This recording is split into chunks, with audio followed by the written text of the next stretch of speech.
Shri P T റഹീം, അങ്ങേക്ക് 10 minute. Sir, ഈ നന്ദി പ്രമേയത്തെ ഞാൻ ശക്തമായി പിന്തുണയ്ക്കുകയാണ് സർ. കാരണം ബഹുമാനപ്പെട്ട ഗവർണറുടെ പ്രസംഗത്തിൽ 2ാം പാരഗ്രാഫിൽ ഒരു കാര്യം പറയുന്നുണ്ട്. എൻ്റെ സർക്കാർ ഉയർന്ന നിലവാരത്തിലുള്ള ഭൗതിക അടിസ്ഥാന സൗകര്യം, വിജ്ഞാനത്തിൽ അധിഷ്ഠിതമായ സമ്പദ്ഘടന, നിലവാരമുള്ള വിദ്യാഭ്യാസവും ആരോഗ്യ സംരക്ഷണവും, എല്ലാവർക്കും ഭവനമെന്ന ഉറപ്പ്, അതിദാരിദ്ര്യ നിർമ്മാർജ്ജനം എന്നിവയിൽ അധിഷ്ഠിതമായ ഒരു നവകേരള നിർമ്മാണമെന്ന അതിൻ്റെ ലക്ഷ്യത്തോടുള്ള പ്രതിബദ്ധത അരക്കിട്ടുറപ്പിക്കുന്നു. കൈവശമുള്ള പരിമിതമായ വിഭവങ്ങൾ കൊണ്ട് ഈ ലക്ഷ്യങ്ങൾ നേടിയെടുക്കുവാൻ നമ്മൾ നമ്മുടെ കഴിവിൻ്റെ പരമാവധി ശ്രമിക്കുന്നു. കേരളത്തിൻ്റെ വികസന പാന്താവ് ലോകത്തെമ്പാടുമുള്ള പണ്ഡിതരുടെ ശ്രദ്ധ ആകർഷിച്ചിട്ടുള്ളതാണ്. നമ്മുടെ നേട്ടങ്ങൾ രാജ്യത്തിനകത്തും വിദേശത്തും വ്യാപകമായ പ്രശംസ പഠിച്ചു പറ്റിയിട്ടുണ്ട്. ഇത് മാത്രം ഇനിയാണ് സർ ഹൈലൈറ്റ്. എന്നാൽ എൻ്റെ സർക്കാർ നേട്ടങ്ങളിൽ തൃപ്തരായി വിശ്രമിക്കുവാൻ ഉദ്ദേശിക്കുന്നില്ല. അവശേഷിക്കുന്ന പ്രശ്നങ്ങളെ നേരിട്ട് അവ പരിഹരിച്ച് മുന്നോട്ട് പോകേണ്ടതുണ്ട് എന്നാണ്. അതുകൊണ്ട് തന്നെയാണ് സർ ഞാൻ ഈ നന്ദി പ്രമേയത്തെ ശക്തമായി പിന്താങ്ങുന്നത് സർ. മറ്റൊരു കാര്യം കൂടി ഈ ബഹുമാനപ്പെട്ട ഗവർണർ പ്രസംഗത്തിലുണ്ട്. പേജ് 89 162 ഖണ്ഡികയിൽ എൻ്റെ നിയോജക മണ്ഡലത്തിലെ ചെറുകുളത്തൂർ ഗ്രാമത്തെ സംബന്ധിച്ചാണ് അതിൽ പറഞ്ഞിട്ടുള്ളത് സർ. സമ്പൂർണ്ണ അവയവദാന ഗ്രാമമാണ് ചെറുകുളത്തൂർ. 1980 രക്തക്കുറിപ്പ് ഡയറക്ടറി ഉണ്ടാക്കിയിട്ടുള്ള ഒരു ഗ്രാമം. 2003 ഫെബ്രുവരി 13 മലയാളത്തിൻ്റെ പ്രിയ എഴുത്തുകാരൻ MT വാസുദേവൻ നായർ നേത്രദാന ഗ്രാമമായി ചെറുകുളത്തൂരിനെ പ്രഖ്യാപിച്ചത്. നിലവിൽ 230 പേരുടെ കണ്ണുകൾ 459 കാഴ്ചയായി മാറിയിട്ടുണ്ട് സർ. 2013 വിശ്വ നർത്തകി ഡോക്ടർ മല്ലിക സാരാഭായി ചെറുകുളത്തൂരിനെ അവയവദാന ഗ്രാമമായി പ്രഖ്യാപിച്ചു. 2023 മസ്തിഷ്ക മരണം സംഭവിച്ച തറമണ്ണിൽ ആദ്യത്തിൻ്റെ അവയവങ്ങൾ ദാനം ചെയ്യുകയും 6 പേർക്ക് പൊതുജീവൻ നൽകുകയും ചെയ്തു. മരണാനന്തരം 4 പേരുടെ ശരീരം മെഡിക്കൽ കോളേജിന് കൈമാറി 50 പേരുടെ സമ്മതപത്രം മെഡിക്കൽ കോളേജിന് ഇതുവരെയായി നൽകിയിട്ടുണ്ട് സർ. ഈ ഒരു പരാമർശം കൂടി ബഹുമാനപ്പെട്ട ഗവർണർ നടത്തിയതിലുള്ള സന്തോഷം കൂടി ഇവിടെ അറിയിക്കുകയാണ് സർ.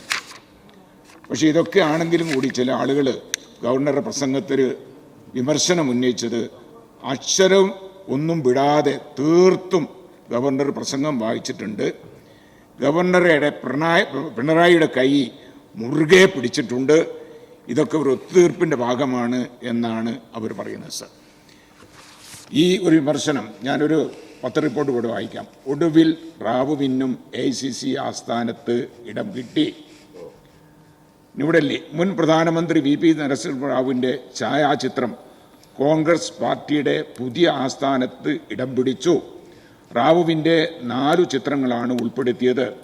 2004 ഡിസംബറിൽ റാവുവിൻ്റെ മൃതദേഹം അക്ബർ റോഡിലെ AICC ആസ്ഥാനത്ത് പൊതുദർശനത്തിന് വെക്കാൻ അനുവദിക്കാതിരുന്നത് വിവാദമായിരുന്നു.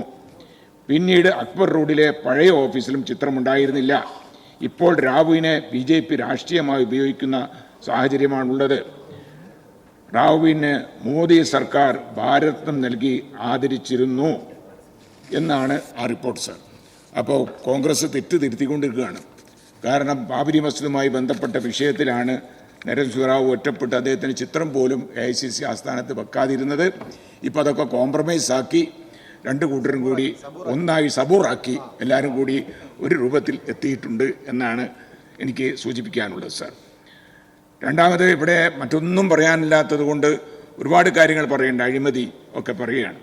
ബ്രൂവറി സാർ, 100,000 ലിറ്റർ ഒരു വർഷം 10 കോടി ലിറ്റർ സ്പിരിറ്റാണ് കേരളത്തിൽ കൊണ്ടുവരുന്നത്.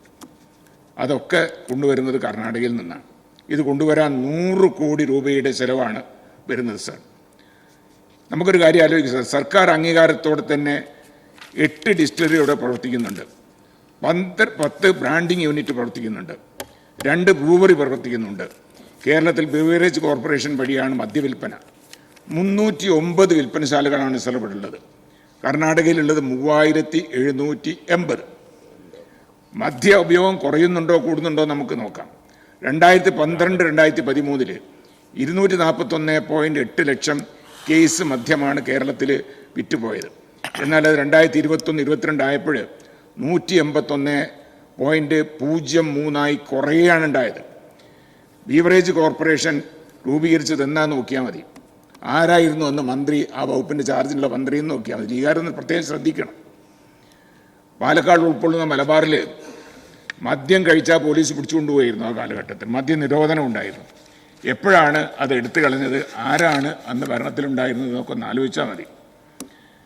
പിന്നെ PP കിറ്റിനെ സംബന്ധിച്ചാണ് ഇത്ര കാലമായി ഇത് പറഞ്ഞുകൊണ്ടിരിക്കുന്നത്. PP കിറ്റ് ഞങ്ങളൊക്കെ ആ കാലഘട്ടത്തിൽ ഈ മേഖലയിൽ പ്രവർത്തിച്ച ആളുകളാണ്. 1300-1400 റുപ്യക്കാണ് PP കിറ്റ് ഒന്ന് ആദ്യം വാങ്ങിയത്.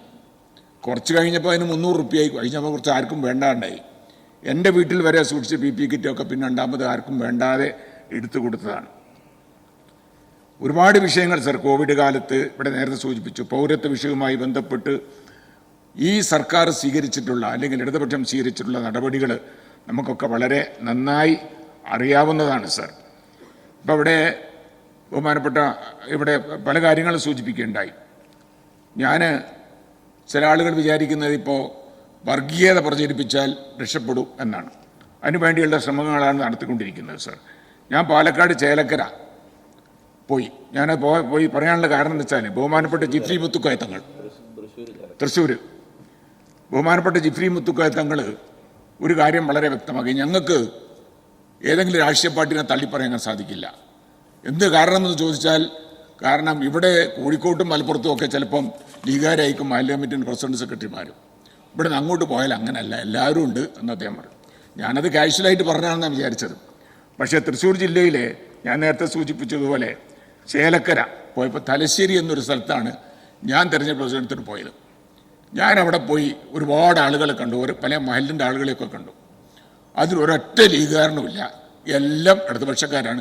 2 കോൺഗ്രസ്സുകാരുണ്ടായിരുന്നു. അപ്പോൾ കമ്മ്യൂണിസ്റ്റുകാരുണ്ട്, ഏരിയ കമ്മിറ്റി മെമ്പർമാരും സെക്രട്ടറിമാരും ഒക്കെ ഉണ്ട്. നിങ്ങൾ വിചാരിക്കുമ്പോൾ നിങ്ങൾ മലപ്പുറത്ത് വട്ടത്തിൽ തിരിഞ്ഞ് കളിച്ചാൽ പോരാ. കാരണം അങ്ങോട്ടും ഇങ്ങോട്ടൊന്ന് പോയി നിൽക്കണം. ജിഫ്രി തങ്ങൾ പറഞ്ഞത് വളരെ സത്യമാണ് എന്ന് എനിക്ക് ബോധ്യമായി. കാരണം ഇത് ആരെയും കുത്തകയൊന്നുമല്ല. കാരണം നമ്മളെ സംബന്ധിച്ചിടത്തോളം ഇതൊക്കെ നിങ്ങൾക്ക് അറിയാലോ, അറിയാത്തത് കൊണ്ടല്ല. ഇതുകൊണ്ടാണ് നിങ്ങൾ ജിഫ്രി തങ്ങൾ എത്രമാത്രം എതിർക്കുന്നത്. അദ്ദേഹം അത് പറയുന്നതുകൊണ്ട്. അദ്ദേഹം കോഴിക്കോട് ചെയ്തൊരു പ്രസംഗമുണ്ട് കടപ്പുറത്ത്, ബഹുമാനപ്പെട്ട പിണറായി വിജയനെ സംബന്ധിച്ച്. ഇപ്പോൾ വാഴ്ത്തുപാട്ട് എന്നൊക്കെ നിങ്ങൾ പറയുന്നുണ്ടല്ലോ. അദ്ദേഹം പറഞ്ഞ ഇതാണ് ഒരു ഭരണാധികാരി എന്നാണ് പറഞ്ഞത്. ഒരു ഭരണാധികാരി ഒരു പ്രശ്നം വരുമ്പോൾ ഒരു ജനങ്ങളെ ചേർത്ത് പിടിച്ച് ഞാനുണ്ട് കൂടെ എന്ന് പറയാൻ ആർജവം കാണിച്ച മുഖ്യമന്ത്രി പിണറായി വിജയനാണ് യഥാർത്ഥത്തിൽ നേതാവ് എന്ന് പറയേണ്ടത്. അതുപോലെ ഒരുപാട് കാര്യങ്ങൾ ഇവിടെ വികസനത്തിനെ സംബന്ധിച്ച് പറഞ്ഞു. എൻ്റെ നിയോജക മണ്ഡലത്തിൽ ബഹുമാനപ്പെട്ട മന്ത്രി വന്നതിന് ശേഷം 5 പാലം ഉദ്ഘാടനം ചെയ്ത്. 5 പാലം. അത് 100ാമത്തെ പാലും എൻ്റെ നിയോജകമണ്ഡലത്തിലാണ് ഉദ്ഘാടനം ചെയ്തത്. 2 പാലത്തിൻ്റെ നിർമ്മാണ പ്രവർത്തനങ്ങൾ അവസാന ഘട്ടത്തിലാണ്. 4 പാലങ്ങളുടെ സ്ഥലമെടുപ്പ് നടന്നു വരികയാണ്. അപ്പോൾ ഇതൊക്കെ അല്ലാതെ എങ്ങനെയാണ്? നേരത്തെ ഇവിടെ ചോദിച്ചു BMBC റോഡുകളെ സംബന്ധിച്ച്. എൻ്റെ നിയോജകമണ്ഡലത്തിൽ 90% റോഡുകളും BMBC മാറിക്കഴിഞ്ഞു. ഇനി എന്താ വേണ്ടത്?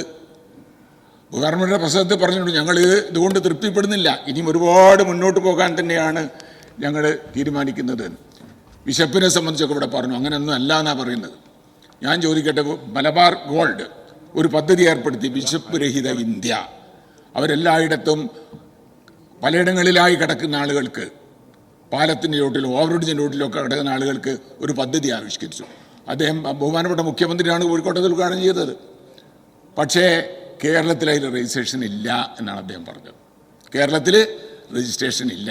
ഉള്ള രജിസ്ട്രേഷൻ മറ്റ് സംസ്ഥാനങ്ങളിൽ നിന്ന് വന്ന് ഇവിടെ താമസിക്കുന്ന ആളുകൾ രജിസ്റ്റർ ചെയ്തല്ലാതെ കേരളത്തിൽ നാളും ഇത് രജിസ്റ്റർ ചെയ്യുന്നില്ല എന്നുള്ളതാണ്. എന്തെല്ലാം പരിപാടികളാണ് സാർ നമ്മൾ ഈ ഒരു ഘട്ടത്തിൽ നടപ്പാക്കിക്കൊണ്ടിരിക്കുന്നത്? ഈ വികസന പ്രവർത്തനങ്ങൾ നമുക്ക് തുടരണ്ടേ?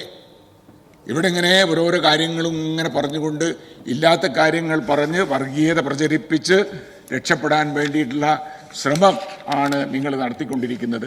അത് യഥാർത്ഥത്തിൽ വിലപ്പോവില്ല എന്ന് ഉള്ളതൊരു വസ്തുതയാണ്. അതുകൊണ്ട് ജാതിയുടെയും മതത്തിൻ്റെയും പേര് പറഞ്ഞുകൊണ്ട് ആളുകളെ ഭിന്നിപ്പിച്ച് രക്ഷപ്പെടാൻ വേണ്ടി ശ്രമിക്കേണ്ട. കാരണം നിങ്ങളുടെ ഇടയിലുള്ള പ്രശ്നങ്ങൾ പരിഹരിച്ചാൽ മതി. ആ പ്രശ്നം പരിഹരിച്ച് സംഘടനാ സെറ്റപ്പ് നിങ്ങൾ ശരിയാക്കാൻ നോക്കുക എന്നല്ലാതെ ഈ ഒരു വിഷയത്തിൽ വെറുതെ വർഗീയത പ്രചരിപ്പിച്ചുകൊണ്ട് എന്തെങ്കിലും നേട്ടമുണ്ടാക്കാൻ സാധിക്കും എന്ന് നിങ്ങൾ കരുതേണ്ടതില്ല എന്ന് മാത്രം ഈ സന്ദർഭത്തിൽ സൂചിപ്പിച്ചുകൊണ്ട് ഒരിക്കൽ കൂടി ഈ നന്ദി പ്രമേയത്തെ പിന്തുണച്ചുകൊണ്ട് ഞാൻ അവസാനിപ്പിക്കുന്നു. നന്ദി.